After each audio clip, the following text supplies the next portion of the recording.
Lorsque vous arrivez à l'étape 5, vous récupérez toutes les informations de l'étape 3, ainsi que, éventuellement, quelques données supplémentaires provenant de l'étape 6, en lien avec l'étape 4.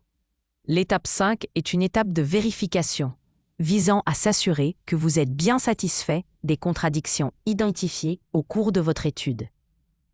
Elle est quelque peu redondante par rapport à l'onglet que vous voyez ici dans le graphique. Cet onglet s'intitule « Polycontradiction » et affiche les contradictions. Il est très similaire à l'étape 5 d'un projet.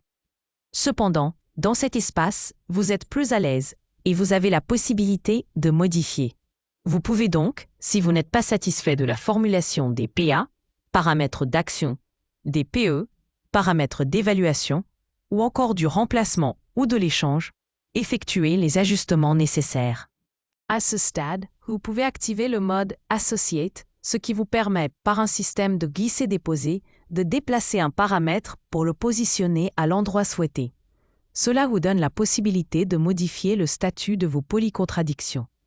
Mais attention, petit rappel, une polycontradiction, contrairement à une contradiction simple, implique plus de 2 paramètres d'évaluation. Dans ce cas précis, cela n'est pas possible, car vous ne disposez que de 3 paramètres. Vous en avez un 3e ici, mais par exemple, vous pourriez choisir de ne pas ajouter de paramètres supplémentaires et de rester dans cette configuration. Si vous souhaitez modifier quelque chose, vous pouvez le faire à cette étape. Celle-ci est généralement très courte, car il s'agit uniquement d'une phase de vérification. En théorie, si le travail a été correctement réalisé en amont, l'étape 5 devrait produire un résultat parfait. Mais cela est rarement le cas, car le graphique réserve souvent des surprises. Par exemple, si vous n'êtes pas satisfait d'un paramètre, il est recommandé de revenir dans le graphe pour comprendre ce qui s'est passé et pourquoi ce paramètre génère de tels résultats.